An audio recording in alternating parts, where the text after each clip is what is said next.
This event obviously is sponsored by the 1816 Farmington Quaker Meeting House. It's co-sponsored by the Ontario County Historical Society. So we have some information on both groups. What's that? And also AKWAABA. And AKWAABA. Yes, thank you AKWAABA for being here as well and co-sponsoring this.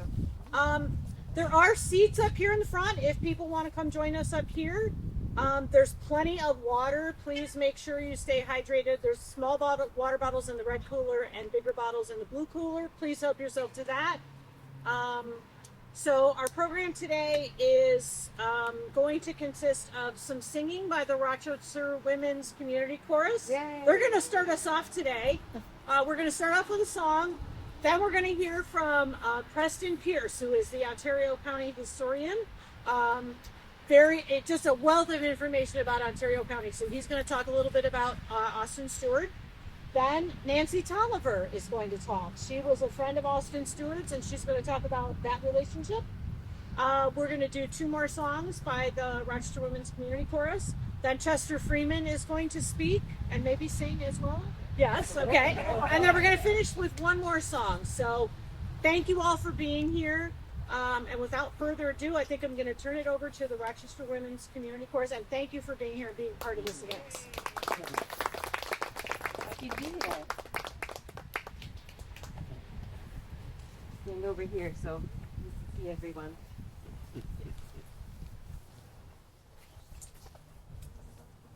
My name's Karen Wedge Landry. I am a longtime member of the Rochester Women's Community Chorus. And since we're a very small group today, we want all of our songs to be a sing-along. We encourage you all to sing along with us. The first one we're going to do is called Hope Lingers On. And I'm going to start by showing you how the chorus goes so that you can hopefully join in with us each time the chorus comes up. I will not hate, and I will not fear in our darkest hour. Hope lingers here. We'll come back to that a bunch of times. Ready? My mother, when love is gone. My mother, when love is gone. In our darkest hour, hope lingers on. My father, when peace is gone. My father, when peace is gone. In our darkest hour, hope lingers on. Join us. I will not hate, and I will not fear in our darkest hour. Hope lingers here, my sister, when equality's gone. My sister, when equality's gone. In our darkest hour, hope lingers on. My brother, with tolerance gone. My brother, with tolerance gone. In our darkest hour, hope lingers on. I will not hate, and I will not fear in our darkest hour.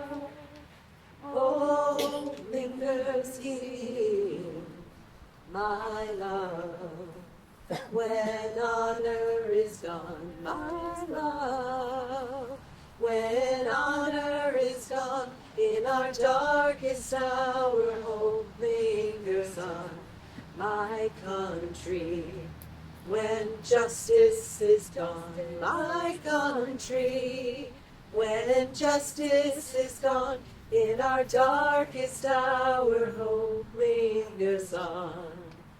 I will not hate, and I will not fear in our darkest hour. Hope lingers here. One more time. I will not hate, And I will not fear in our darkest hour. Hope lingers near. Thank you for singing along.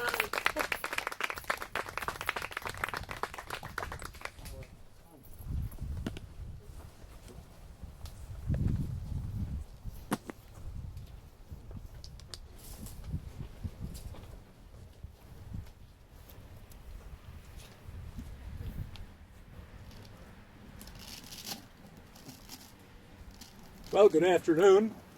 Hopefully everybody can hear me out here.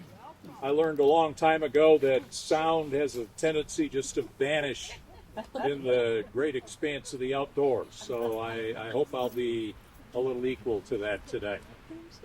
I want to start, and I hope no one's feelings will be hurt by this. I don't know whether Austin Steward had a real refined sense of humor or not, but I'm right now, one of the summer projects, plowing through the new 1,000+ page biography of Mark Twain that Ron Chernow published not long ago. And one of the things that I've learned is that yes, he was a humorist, but he was a humorist on every conceivable occasion. Sometimes when people, including his family, wish that he wasn't. So bear that in mind as I start off by thanking Austin for managing to get himself buried in a place where we could sit under a tree while we're celebrating his life. Look around you out here at the amount of open space, and maybe you can get some perspective on what I mean. So, at any rate, I really want to talk about two things today. Very briefly, I want to talk about Austin Steward's life and how he came to be here in Canandaigua. You probably are aware of the fact that he was born into slavery in Virginia. He was brought by his enslaver to Bath, New York, and subsequently up to the shores of Sodus Bay, where he worked for a while, was brought back to Bath, and then rented out, strange as that may sound, to a farmer in the Mohawk Valley. From there, he took his freedom, and by good luck, divine guidance, pre-existing information, maybe all three, he found himself in Farmington, in the neighborhood of Pumpkin Hook and the Friends meeting out there. There he was informed that under New York state law, the point where he was rented made him automatically emancipated. He stayed a couple of years there at a school and working, and then moved on to Rochester, where his reception wasn't all that great, at least not what he expected. He was the subject of some racial discrimination. From there, moves on to the southwestern part of what is now the province of Ontario in Canada, to a settlement that was then called Wilberforce, named for the member of the British Parliament that wrote the law that emancipated slaves in the West Indies and the British Empire. He got involved in politics there, and like a lot of people who get involved in politics, it didn't work out that well for him. So he decides that he will come back to Rochester, and subsequently moved to Canandaigua, and was very involved in the community here, in particular, not only making a living and making friends, but being one of several advocates for what in the last half century or so we have blithely referred to simply as civil rights. He was an advocate against racial discrimination of all sorts. And the fact that Austin Steward ended up being buried here is actually the kind of the end of that story. In 1789, when Canandaigua was first settled, there was a cemetery established. It's right across the street and up about 100 yards here. We call it Pioneer Cemetery for good reason. By the 1840s, it was getting pretty full, and there was a need for another cemetery to serve the town of Canandaigua. The town board purchased the land for this cemetery in 1841, but when they purchased it with the caveat that there would never be any non-white people buried here. So this was to be a segregated cemetery. That, for a variety of reasons, was lifted in 1856, and so by the time Austin Steward's family is looking for a place to have him interred, this public cemetery for Canandaigua was open to everybody. And this is still an active cemetery. There aren't many burials here, but this is still a very active cemetery. I don't want to go at great lengths to tell you a lot about the life of Austin Steward. First of all, because this marker that's been here for 10 years, just 10 years or so, is a very succinct list of significant dates in Austin Steward's life. And I'm going to put this down for a minute. And I'm going to do something that I like to do a lot. I don't know whether it's a function of the fact that I come from a family with a long line of librarians in it, including myself, on paper anyway. My mother was a school librarian for many years. And so I like to promote the idea of reading and books especially. You're not going to hear me talk very much about anything digital or internet oriented. I simply want to promote some old style reading about Austin Steward. And this autobiography that he published not too long before his death is a good example of that.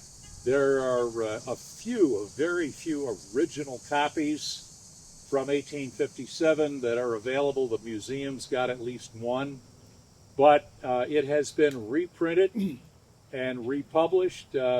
This is a book published by Dover Publications back about 20 years ago. It is still widely available.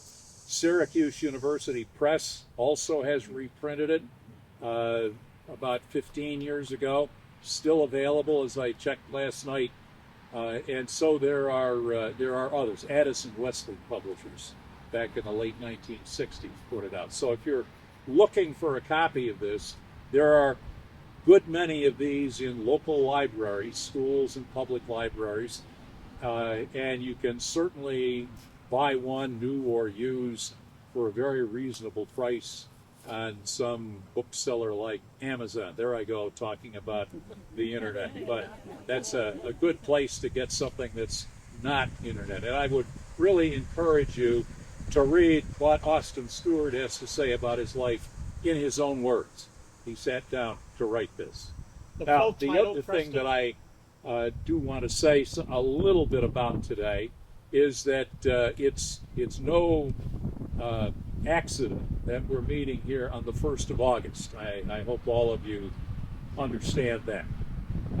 In the 19th century, beginning in earnest in 1834, but it's my understanding actually roots going back to 1808 in celebration of the end of the international slave trade by the United States. There was a celebration on the 1st of August. It really began in black churches, much more than being a kind of a public celebration. In part, that was because of the desire for a religious component, and in part because celebrations like the 4th of July were very often closed to active participation by non-white population. And bringing that up, that's kind of right in line with Frederick Douglass's famous speech about what the 4th of July is to the slave, and why he delivered that speech on the 5th of July. But as I say, the celebration of emancipation in various places begins to really take hold and become multiracial, multicultural, and very widely celebrated in the Northeast in particular as we get into the 1830s. In 1833, the British Parliament passed an act that ended slavery in the West Indies and other British colonies effective on August 1st, 1834. And so this celebration of Emancipation Day, or 1st of August celebration, as it was often called in those days, really takes hold at that time. And they became very big.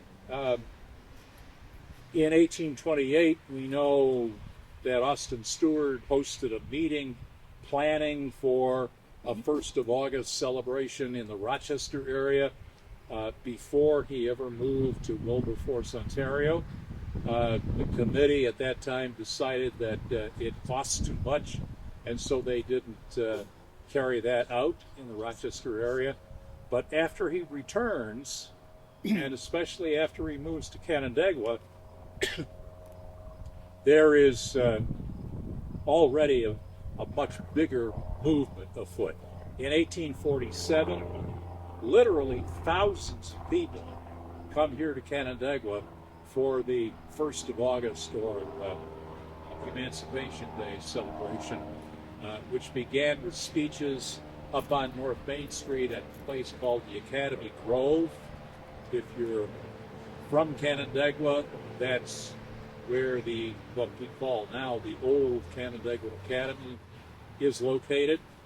And then they came down the street and had a banquet and a celebration that lasted into the second day in the Canandaigua Hotel. The following year, there was an even larger Emancipation Day celebration in Rochester around Washington Square.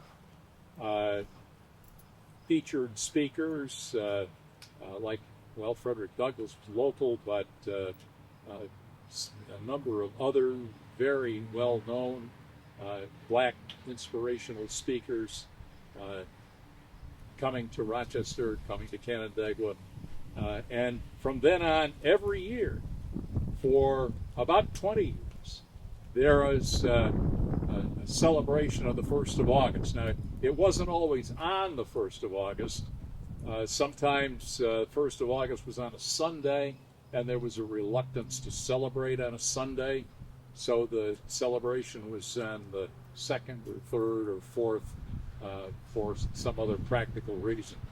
But these 1st of August celebrations were found all around Ontario County. There was 2 of them that were held in Clifton Springs. By the newspaper reports of the time, the number of people who came into town on the railroad for that celebration probably doubled the population of the village of Clifton Springs for the next day or so. At least twice there was a celebration of this 1st of August observance in Geneva. And Frederick Douglass played a very important role in that on Pulteney Park in Geneva and around the Presbyterian Church there. So the 1st of August is very significant. It is something that Austin Steward certainly participated in and promoted, and his whole life was kind of a promotion of ending not only slavery but discrimination. There's a little 6-page handout over there that I produced for today, and 4 of those pages are contemporary newspaper articles that give you an idea of the depth of the involvement of Austin Steward in defending and promoting the idea of civil rights in the Canandaigua area in particular. So I guess that's I've talked long enough. Get the prospect seated and keep talking it. I got to keep doing that, so I'm going to stop. Yes. All the folks that were coming in from outside for these celebrations, were there a lot of white folks too? Yes. Yeah. It was biracial. Okay. Right. Although the newspaper accounts at the time speak of the being a clear majority of non-white people.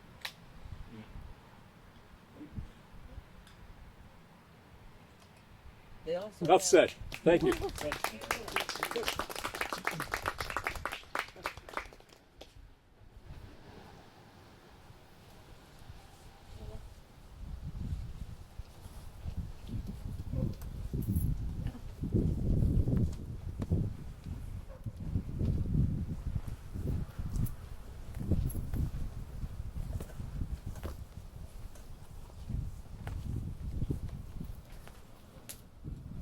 My name's Holly.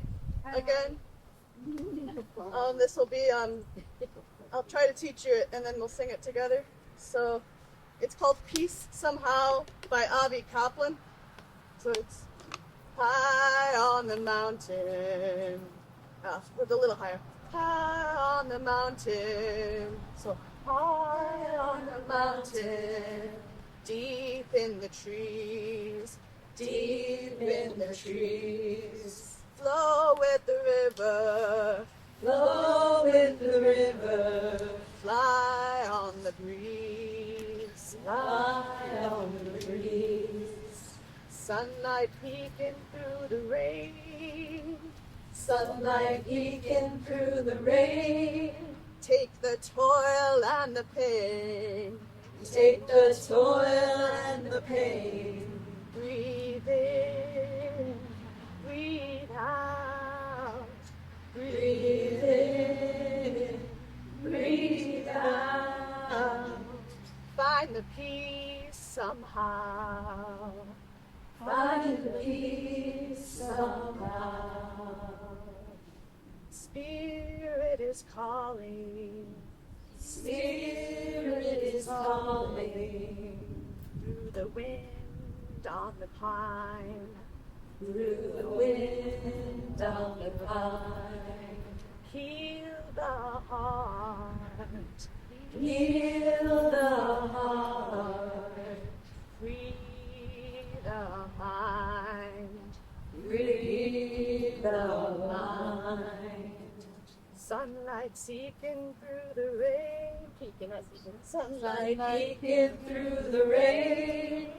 Take the toil and the pain. Take the toil and the pain. Breathe in, breathe out. Breathe in, breathe out. Find the peace somehow. Find the peace somehow. Guess that kind of works, but let's just go through it. I'll go through it all, and what you can join in. So high on the mountain, deep in the trees, flow with the river, flow with the river, fly on the breeze, fly on the breeze, sunlight peeking through the rain. Sunlight peeking through the rain. Take the toil and the pain. Take the toil and the pain. Breathe in, breathe out. Find the peace somehow.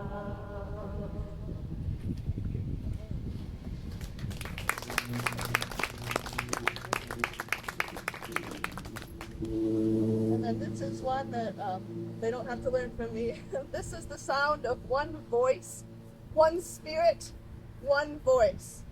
The sound of one who makes a choice. This is the sound of one voice. This is the sound of one voice.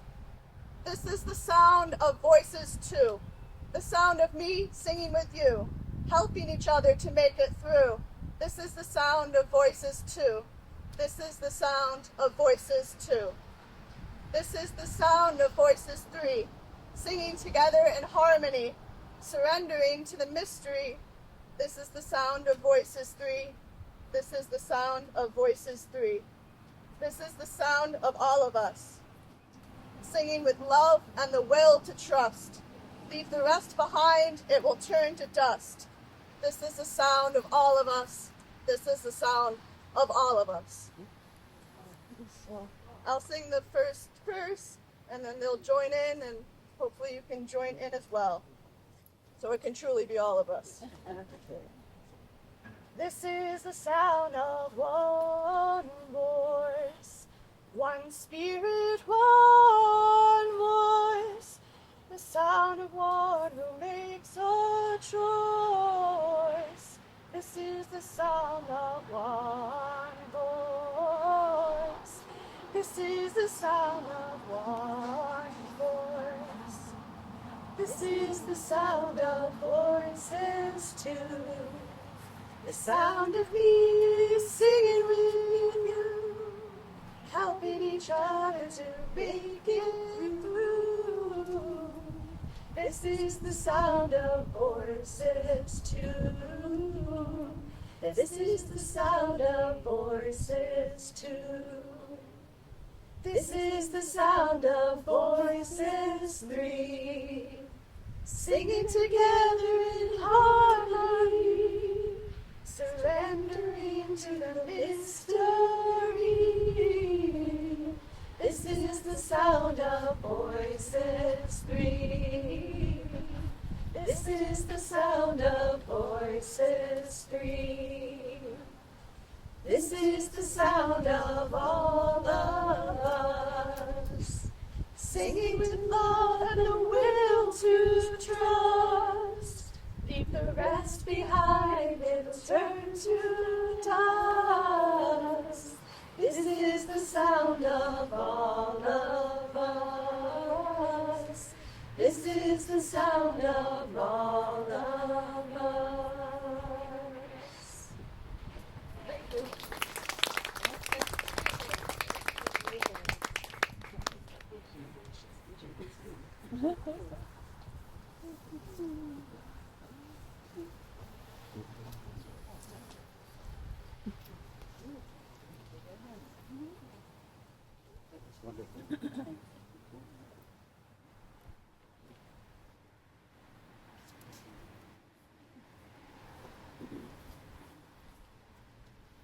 So I'm happy to introduce to you all Nancy Tolliver, who's going to talk a little bit about her friendship with Austin Steward. Okay, great.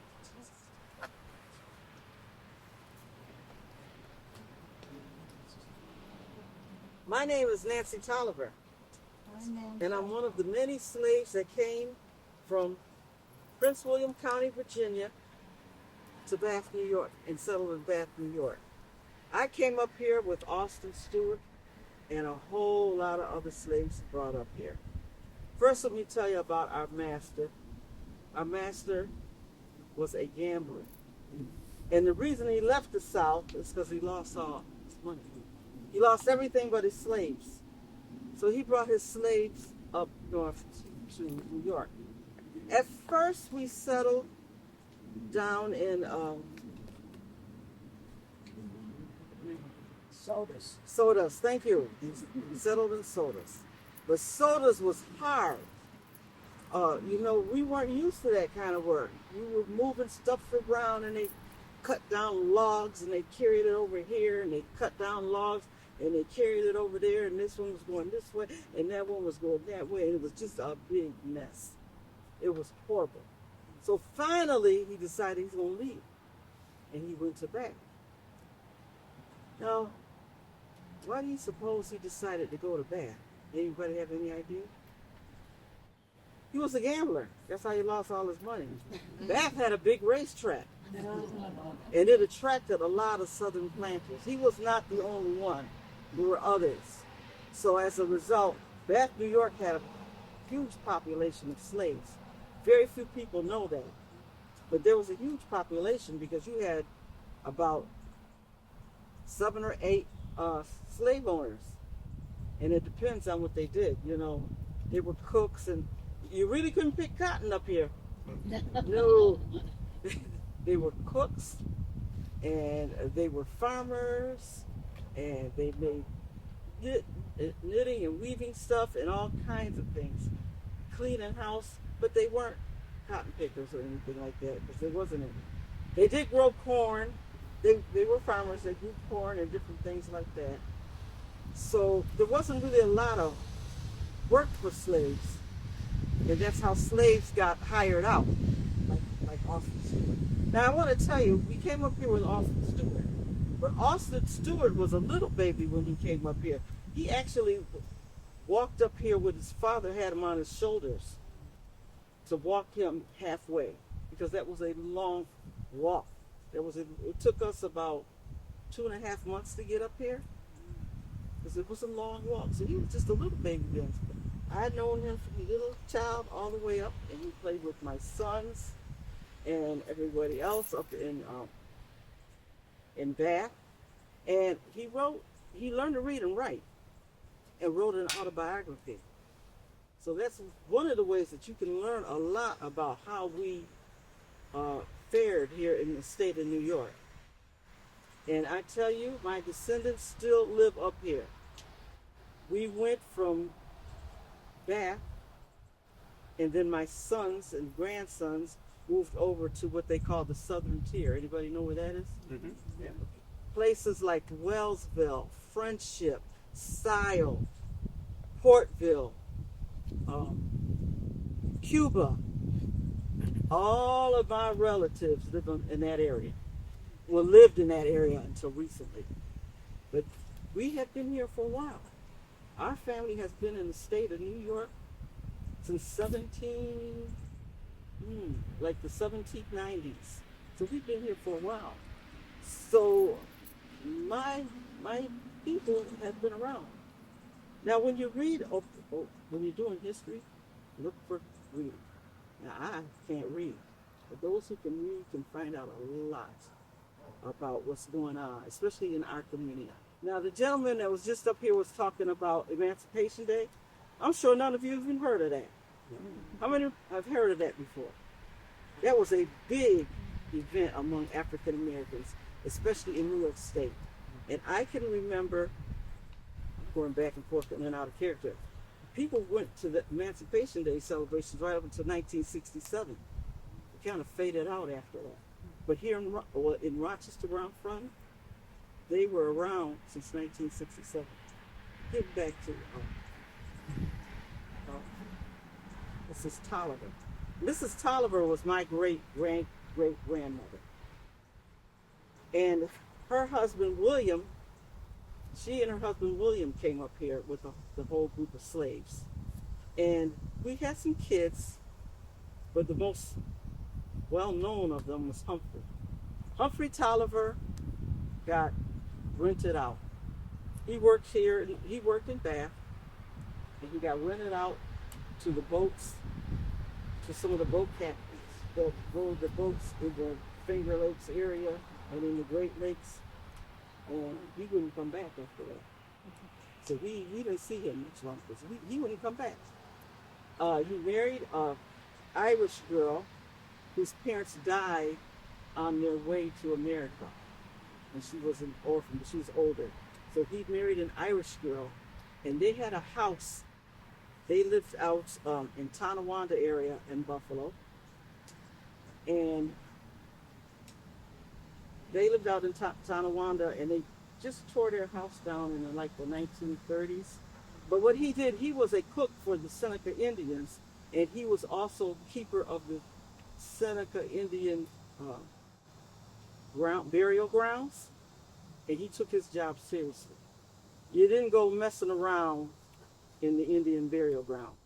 As a matter of fact, he didn't mess around with anybody's Indian burial ground.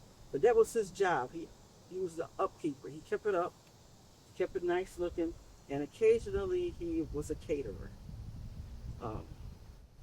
But they knew Austin Steward. My sons played with Austin Steward. They grew up with Austin. And I don't know if Austin actually knew where he was when people were looking for him. But we're not really going to tell people. Oh yeah, I saw him the other. They're not going to get that information from us. So we never found him. And Austin Steward also left. He ran away and he got a job in Canandaigua. He learned to read in Canandaigua.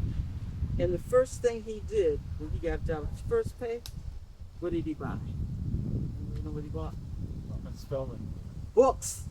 He wanted to read. He wanted a spelling book. He wanted to read. And there's a story in his own biography that tells us of the time he got caught reading while he was supposed to build a fire and got whipped for reading. And it was an old raggedy spelling book that he found in the wall of the church. It was stuck in a little crack in the wall, and he pulled it out and he kept it. But one day he got caught reading it. So he was determined to learn. He was determined. And he was determined to help our people learn more stuff. So we really admired him since we knew him as kids. We really admired him a lot. And he did a lot. He helped with Wilberforce. He helped people teach. He had a Sunday school. And see, Sunday school, listen, Sunday school. Only kind of school white people will let us have to learn about the church, but that's not what they did. They was learning to read and write and math and everything, but disguised in Sunday school, because Sunday school was allowed. So he came up with that idea as well as a few other people. They had a Sunday school. He learned to read at a little schoolhouse. Go down West Avenue out to that main street, and just before you get to the commercial area, before the thruway, there's a little house on the corner. That's the house, the little schoolhouse. Well, now it's a residential house, but that's the schoolhouse that he learned to read.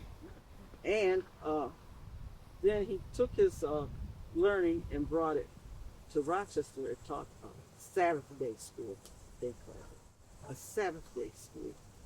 And he helped a lot of people learn how to read and write by going to the Sabbath day school.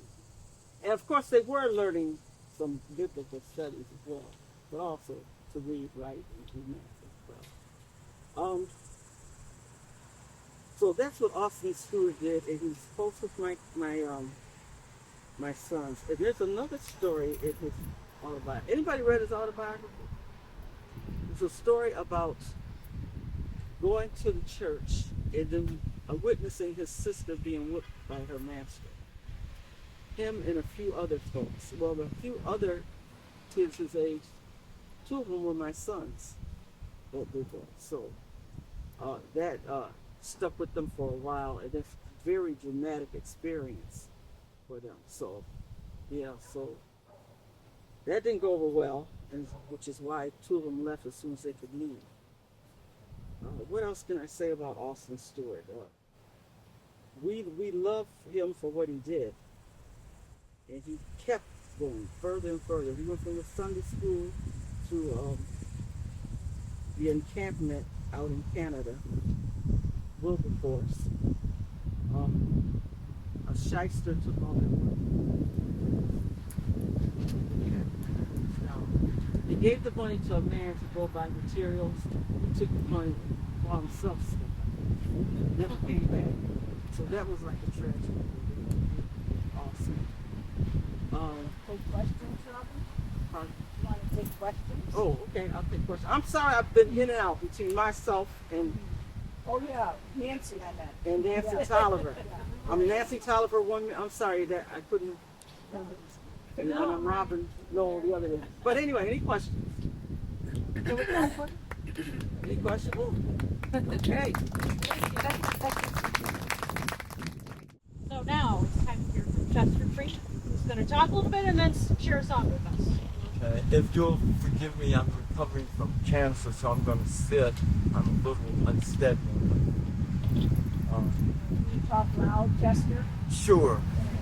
Have you ever read a book that changed your life or made you change your behavior?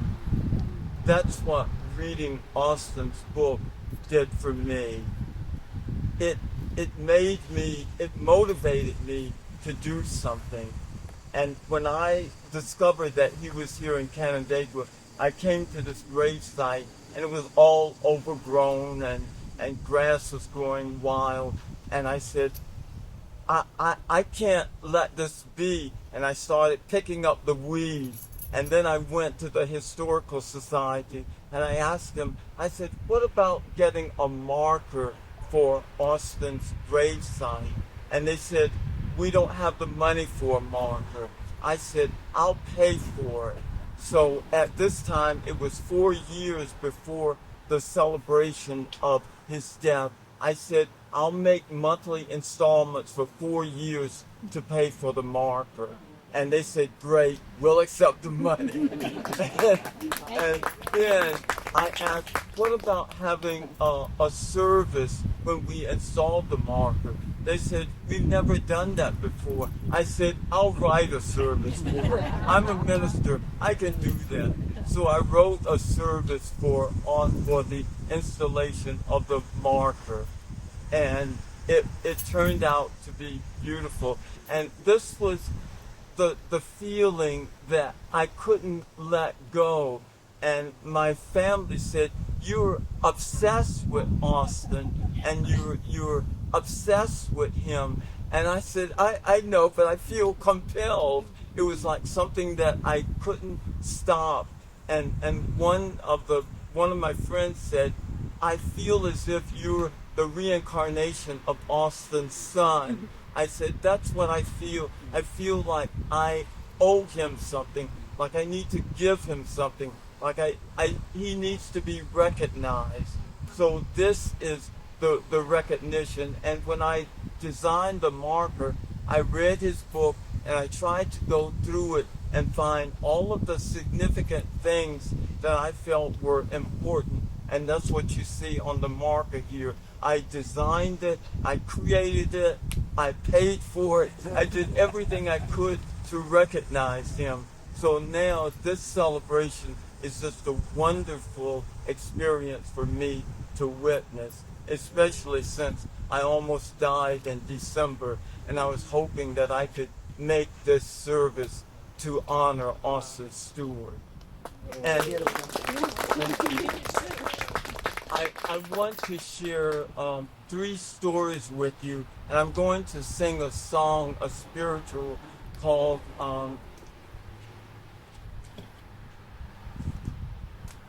A Balm in Gilead.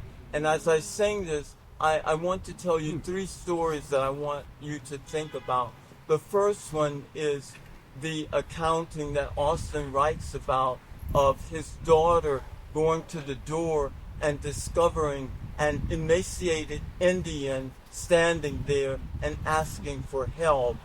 And Austin welcomed him into his home, and as they began to talk, the indigenous man admitted that he was a warrior in Chief Tecumseh's army and tribe.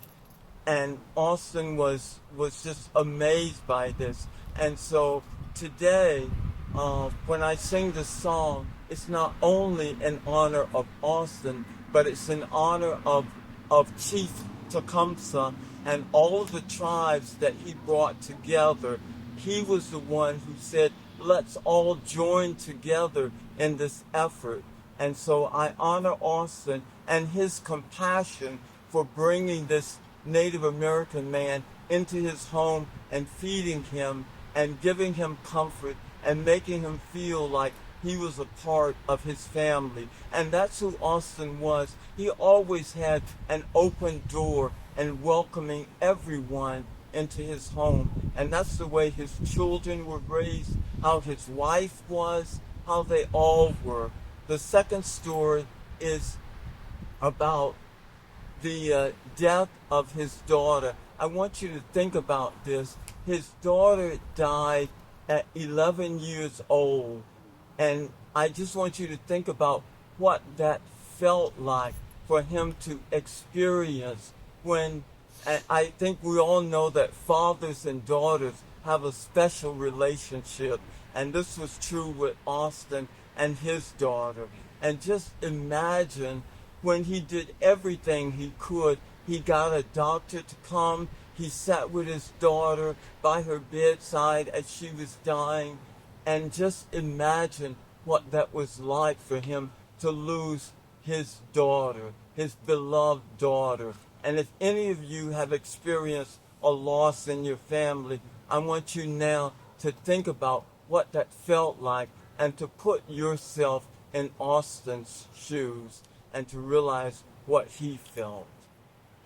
And the final story is about Austin's dealing with all of this craziness and Wilberforce with the people who were securing money for the colony, embezzling that money, and then they had the audacity to blame Austin for it. But the lifesaver is that when Austin was here in Canandaigua and Farmington working for some Quaker brothers, he learned to keep good records. And so when these people accused him of embezzlement, he said, look at my records.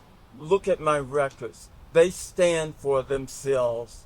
And it proved that he was a good person and that these other people took advantage of his compassion, of his kindness.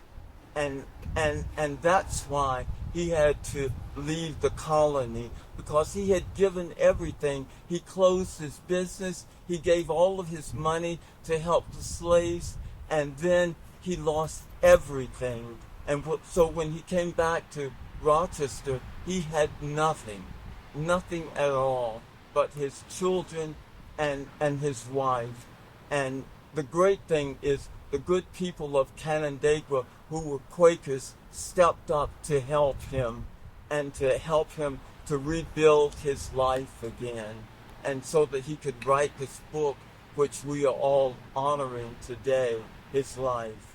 And so the song that I want to sing is A Balm in Gilead. And I think that this is something that Austin would feel in his heart and something that I feel for him.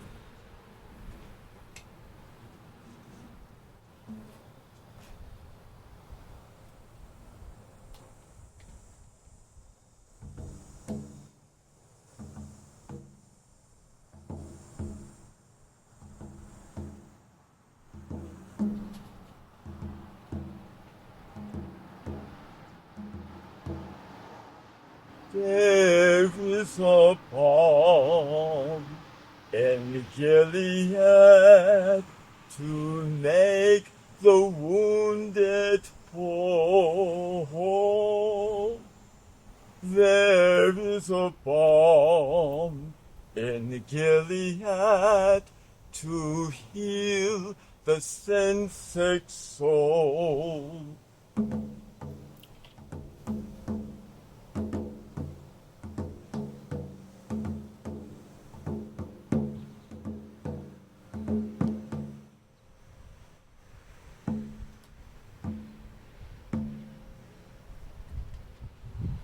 Sometimes I feel discouraged and think my work's in vain, but then the Holy Spirit revives my soul again.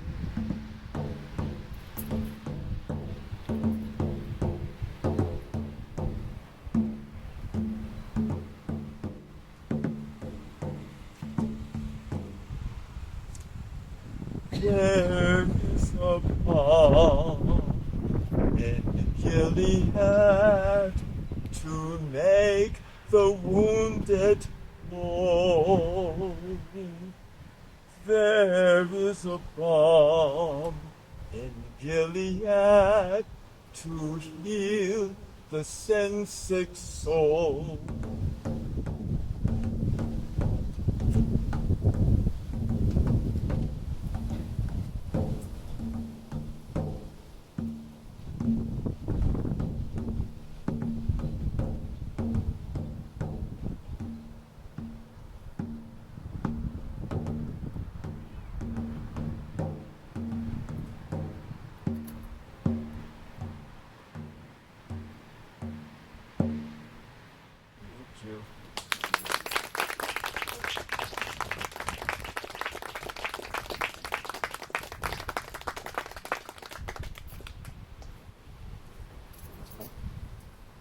Can you say a little more about Gilead?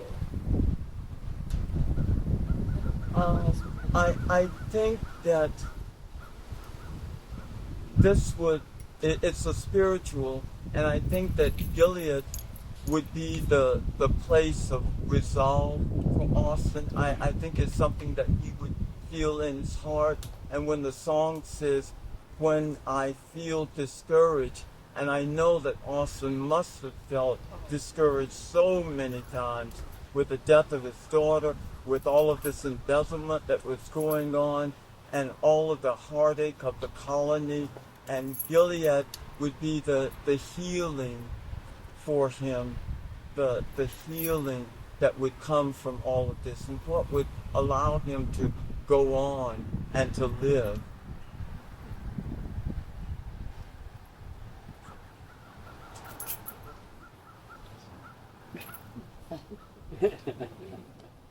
I feel as if silence is louder than words at the moment. I thank you all so much. Thank you. Thank you.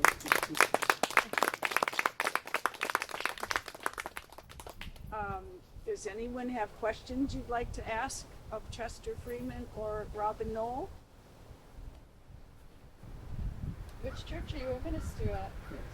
Oh, I'm a part of the Rochester Friends meeting, but in my previous life, I was a chaplain. My first job was at the Interfaith Chapel here at the University of Rochester, and then my other jobs were at Amherst College in Amherst, Mass, and University of Massachusetts. And my last job was as a hospital chaplain in Hartford Hospital, Hartford, Connecticut. Yes. Hi, I'm Judy Cermak, and I met my good friend Chester 10 years ago. And one of the things I think that some of these things are interesting in that Chester brought in Austin. And Austin I knew nothing about at that time.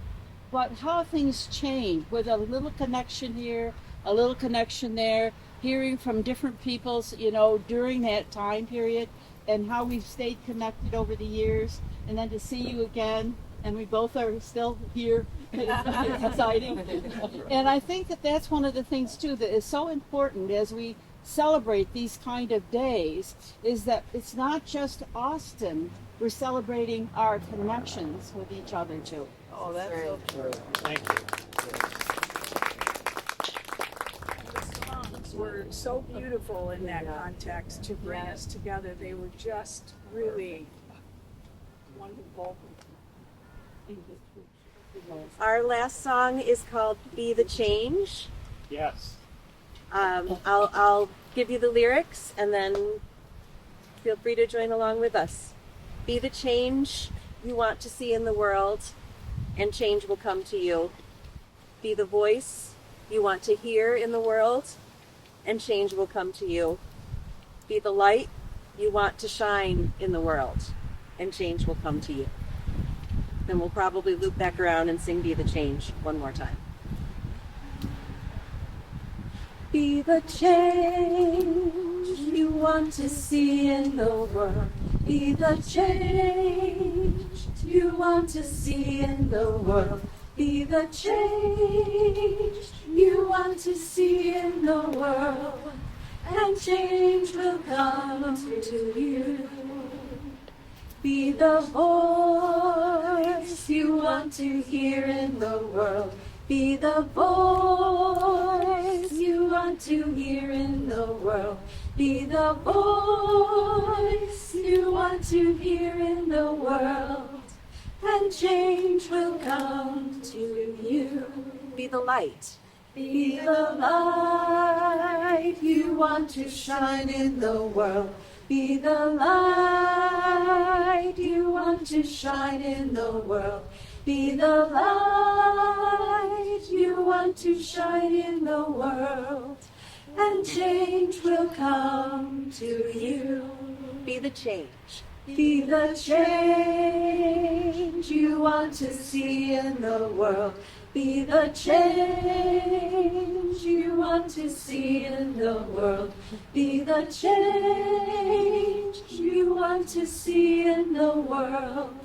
And change will come to you. Thank you so much for singing along with us.